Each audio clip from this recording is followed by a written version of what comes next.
What's up everyone, welcome back to the channel. Subsidiary books बिल्कुल ending पे आ चुका है। हम लोगों ने परचेज बुक बना लिया, सेल बुक बना लिया, परचेज रिटर्न बना लिया। अब बचा है बस सेल रिटर्न बुक और जर्नल प्रॉपर। इसके बाद बीआरएस डेप्रिसिएशन, कौन सा चैप्टर तुम लोगों को सबसे ज्यादा प्रॉब्लम आ रही है वो बताओ, उसको शुरू से कराऊंगा। ऑल्दो प्रीवियस ईयर की वीडियोस अपलोडेड है, बट स्टिल आपको जिसमें भी सबसे ज्यादा प्रॉब्लम आ रही है वो बता दो। आज हम लोग कंप्लीट कर लेते हैं cell return book, next part में जर्नल प्रॉपर और subsidiary books will be over. तो चलिए सेल्स रिटर्न बुक को जल्दी से कंप्लीट करते हैं और चैप्टर को एंडिंग की तरफ लेके चलते हैं। और हाँ, वीडियो को लाइक जरूर कर देना यार। और 500K होने वाला है, तुम लोगों के प्यार से 500,000 पहुंचने वाले हैं यार। शेयर करते रहना और इसी तरीके से चैनल को सपोर्ट करते रहो, वीडियोस ऐसे ही आती रहेंगी। Let's begin.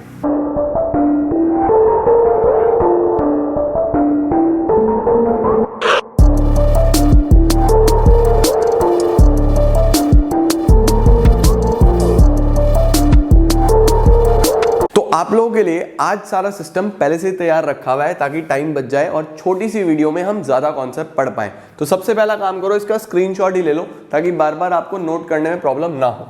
Sales return book या फिर रिटर्न इनवर्ड बुक। देखो, अगर मैंने कोई सामान बेचा है और वो सामान सामने वाले के पास डैमेज्ड पहुंचा, रास्ते में खराब हो गया या उसको पसंद नहीं आया या कुछ प्रॉब्लम हो गई, तो वो भी वापस कर देता है। जैसे हम खरीद के वापस कर देते हैं वैसे ही सामने वाला भी वापस कर देता है। उसी को हम लोग क्या बोलते हैं? Sales return. तो उसको रिकॉर्ड करने के लिए जो बुक बनेगी उसको क्या बोलूंगा? Sales return book. क्या लिखा है? When the sold goods come back to us, जब बेचे हुए गुड्स हमारे पास वापस आ जाते हैं, they will be recorded under this book, वो इस बुक में रिकॉर्ड करे जाएंगे। Allowance allowed will be used in sales return. देखो, जब परचेज रिटर्न बनाई थी तो वहां पे अलाउंस क्लेम्ड लिखा था कि हमने सामान वापस करा, बिल में कुछ गलती हुई, हमने पैसा क्लेम करना है। इस बार सामने वाला हमारे से पैसा क्लेम करेगा। क्यों? क्योंकि माल तो उसने वापस करा है ना, उसने सामान वापस करा, पैसा क्लेम करेगा। पैसा क्लेम करेगा तो उसी को क्या बोलते हैं? हम लोग पैसा देना पड़ेगा, तो वहां पे आएगा allowance allowed. Discount will be deducted first, ये तो वही रूल है, शुरू से चलता आ रहा है। डिस्काउंट पहले माइनस करेंगे and then GST will be added, फिर जीएसटी ऐड होगा। फॉर्मेट में क्या नया है? फॉर्मेट में नया है एक तो ये क्रेडिट नोट नंबर। इनपुट की जगह आउटपुट आ गया, वो आना ही था। सेल के टाइम पे आउटपुट यूज होता है, परचेज के टाइम पे इनपुट, आप लोगों को पता ही है। देखो, क्रेडिट नोट नंबर का मतलब क्या है? जब सामान वापस आता है तो हम लोग क्या एंट्री करते हैं? जब सामान वापस आता है तो हम लोग एंट्री पास करते हैं sales return account debit to customer. सामान आ गया और किससे आया? कस्टमर से, तो हम लोग कस्टमर को क्रेडिट करते हैं। तो कस्टमर को बताना भी तो है कि हाँ, सामान हमने रख लिया और हमने आपको अपनी बुक्स में क्रेडिट भी कर दिया। तो उसके लिए एक डॉक्यूमेंट बनाया जाता है जिसको क्या बोलते हैं हम लोग? Credit note. जब हम सामान वापस करते हैं तो डेबिट नोट बनाते हैं, जब सामान वापस आता है तो क्रेडिट नोट बनाते हैं। तो एक क्रेडिट नोट बनाया जाता है, उस क्रेडिट नोट का जो नंबर है वो यहाँ पे आपको मेंशन करना है, ठीक है। तो basically date, particulars, credit note number आपको गिवन ही होता है क्वेश्चन में। LF ledger folio as always खाली रहना है। Details, sales return, output CGST, output SGST, IGST और टोटल। तो ये हमारा बेसिक फॉर्मेट है। अब इसी फॉर्मेट के अंदर एक क्वेश्चन भर देते हैं, ठीक है ना। ये सब हटा देता हूं और इस सब को हटा के आपके लिए लेके आते हैं अब यहाँ पे एक क्वेश्चन। तो ये आ गया अब आप लोगों के सामने एक क्वेश्चन। क्वेश्चन में क्या लिखा है ध्यान से समझो। Prepare a sales return book, sales return book बनानी है in the books of Ramlal and company. Ramlal and company books में एज्यूम करना है सीजीएसटी और एसजीएसटी 6% ईच, 6% जीएसटी लग रहा है जी। रामलाल की बुक्स में सेल्स रिटर्न बनानी है। अब सेल्स रिटर्न बुक बहुत सिंपल है यार, बस लैंग्वेज पकड़ना है कि गुड्स वापस आया है या नहीं आया है, आया है या गया है, ठीक है। अगर लिखा होता गुड्स रिटर्न टू एक्स, यानी हमने वापस करे हैं, वो परचेज रिटर्न है। अगर लिखा है गुड्स रिटर्न्ड बाय एक्स, यानी एक्स से आए हैं, ठीक है। लैंग्वेज को देखो, goods returned bye Ganga Prasad, या फिर लिखा होता goods returned from Ganga Prasad. तो फ्रॉम हो, बाय हो, इसका मतलब वो क्या है? बेसिकली सामान बेचा हुआ वापस आ रहा है, ठीक है ना। हम लोग ईयर लिख लेते हैं सबसे पहले इसको, लेट सपोज 2019। तो यहाँ पे हम लोग सबसे पहले क्या लिखेंगे? 2019 अप्रैल 2 की ट्रांजैक्शन है। किससे आया है सामान? गंगा प्रसाद और एक फैन है, एक फैन @6000।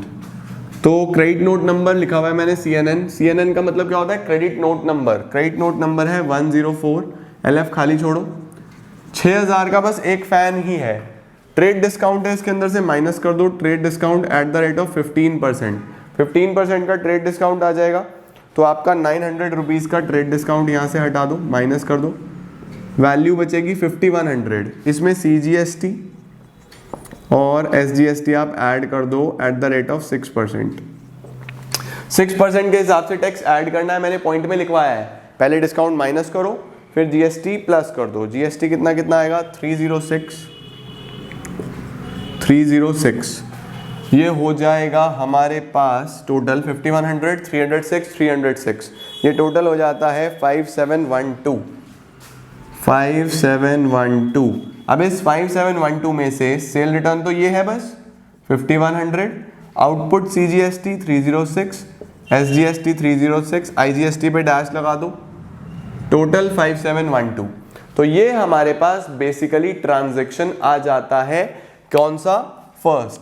सेकंड ट्रांजैक्शन हम लोग रिकॉर्ड करते हैं। थोड़ा सा मैंने फ्रेम को नीचे कर दिया है ताकि आप लोगों को यहां तक पूरा दिखता रहे। तो क्वेश्चन अगर कट हो गया होगा तो आपने पहले तो पढ़ ही लिया होगा, ठीक है ना। सेकंड क्या है, Shyam oil mills return goods of the value. अब श्याम ऑयल मिल ने वापस करे हैं हमें 40,000 रुपीज, ठीक है। तो डेट डालेंगे हम लोग April 4, श्याम ऑयल मिल्स। इसका क्रेडिट नोट नंबर क्या है, 109। और इन्होंने क्या वापस करे हैं, स्ट्रेट फॉरवर्ड 40,000 रुपीज़ के गुड्स। इसमें बस डायरेक्टली CGST और SGST प्लस कर दो 6%। ये बेसिकली हमारे पास आ जाएगा 2400। तो टोटल हो गया 44,800। यहाँ से आपके पास 44,800 में से रिटर्न तो 40,000 का ही है, 2400 का CGST, 2400 का SGST, टोटल हो गया 44,800, करेक्ट।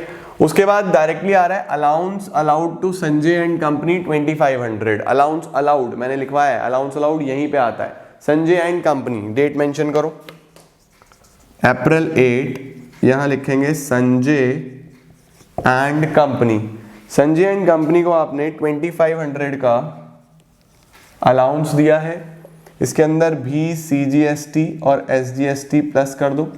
CGST और SGST कितना कितना है हमारे पास, 6% के हिसाब से 150। टोटल कितना हो जाएगा, ये हो जाएगा हमारे पास 2500 प्लस 150 प्लस 150 यानी 2800। इधर सिर्फ 2500, ये 150, ये भी 150, ये डैश और ये 2800। तो इस तरीके से कुछ हमारे पास बनाई जाती है सेल रिटर्न बुक। लास्ट में बिल्कुल नीचे आपको टोटल कर देना है फिर से, तो या तो टोटल लिख देना या फिर लिख देना सेल्स रिटर्न डेबिट, ठीक है, सेल्स रिटर्न डेबिट। तो इस तरीके से सेल रिटर्न बुक बनाई जाएगी। आपको सेल रिटर्न का टोटल करना है, यहाँ पे नीचे टोटल कर देना, ये सब, ये टोटल, ये टोटल, ये टोटल, ये टोटल, ये टोटल, जितना जितना टोटल आएगा वो करके छोड़ देना है। तो इस तरीके से आप लोग बनाते हो सेल्स रिटर्न बुक। बहुत सिंपल सी बुक है। परचेज रिटर्न बुक भी हमने डिस्कस कर ली, सेल्स रिटर्न बुक भी हमने डिस्कस कर ली, और एक टॉपिक बचा अब इसके अंदर, जनरल प्रॉपर। नेक्स्ट क्लास में जनरल प्रॉपर के साथ ही चैप्टर खत्म कर देंगे, और फिर अगला चैप्टर कौन सा करना है ये आप लोग ही मुझे बताने वाले हो आज के कमेंट सेक्शन में। तो वेटिंग फॉर योर कमेंट्स, बता देना कौन सा अगला चैप्टर करना है, फिर देखते हैं आगे क्या होने वाला है। तो आज के लिए बस इतना ही, स्क्रीनशॉट लेना है ले लो यार। Thank you so much.